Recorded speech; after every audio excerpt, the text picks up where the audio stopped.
Saudara-saudara mengiringi kapal tangki minyak di Selat Hormuz. Kami tidak perlukan bantuan. Sebenarnya kami telah mengeluarkan satu kenyataan. Saya telah mengikuti dalam beberapa minggu terakhir dan semua sekutu NATO kami sangat menyokong kami.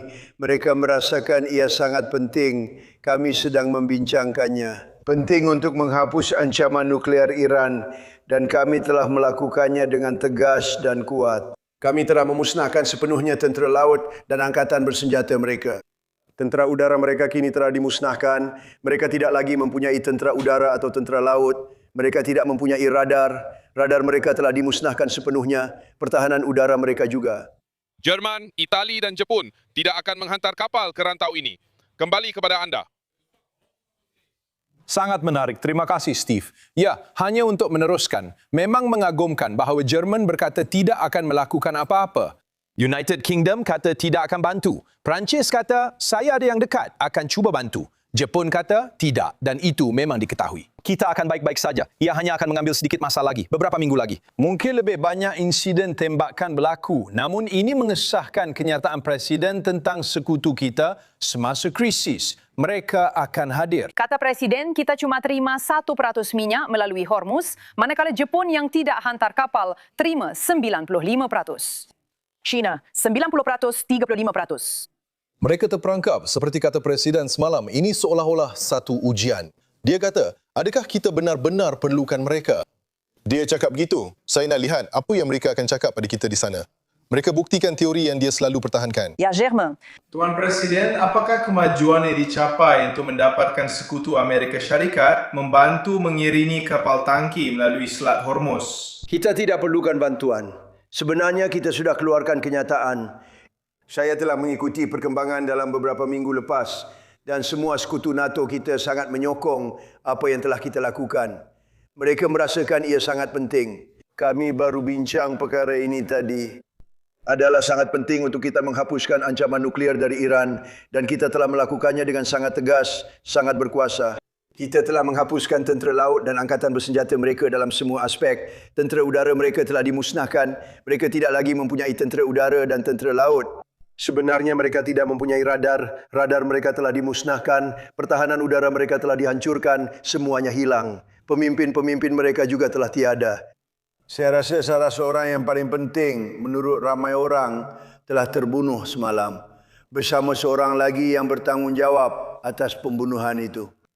Lelaki yang menyebabkan kematian 32,000 orang dalam 2 minggu lalu juga bertanggungjawab atas pembunuhan penunjuk perasaan. Mereka adalah kumpulan jahat yang telah membunuh lebih 32,000 orang dan lelaki yang bertanggungjawab juga terbunuh semalam.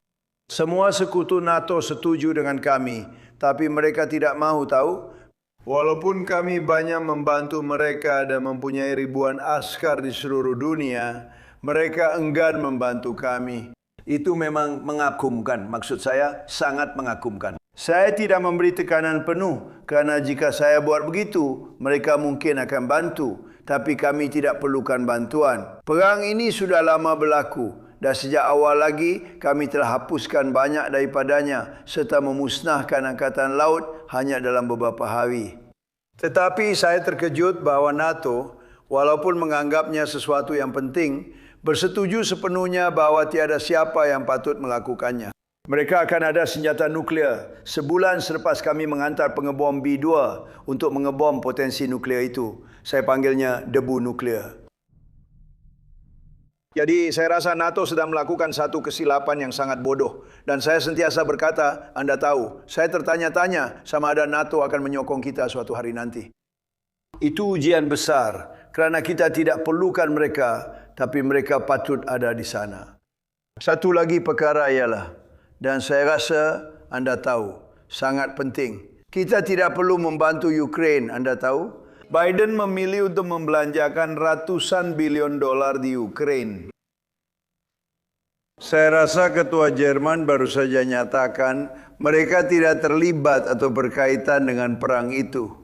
Tetapi pada masa yang sama, mereka rasa kita telah melakukan sesuatu yang hebat dengan mengalahkan mereka. Tiada siapa yang mahu, tiada siapa yang mahu Iran atau sesiapa pun. Tetapi tiada siapa yang mahu Iran memiliki senjata nuklear. Kerana orang-orang ini gila. Mereka memang gila. Mereka kejam, ganas. Mereka membunuh. Dikatakan sekitar 41,000 orang. Mereka memberi amaran 2 hari lepas. Sesiapa membantah akan ditembak mati. Ini adalah sesuatu yang sangat berat. Jadi, semua orang bersetuju dengan kami. Tetapi mereka tidak mau membantu. Kami di Amerika Syarikat perlu ingat perkara ini. Kerana ia sangat mengejutkan. Presiden Trump baru saja muncul di Truth Social menyatakan kita tidak lagi perlukan bantuan negara NATO. Kita tidak pernah benar-benar mahu bantuan dari Jepun, Australia, atau Korea Selatan, begitu juga. Sebenarnya sebagai Presiden Amerika Syarikat, negara paling berkuasa di dunia, kita tidak perlukan bantuan sesiapa. JO dari News Nation.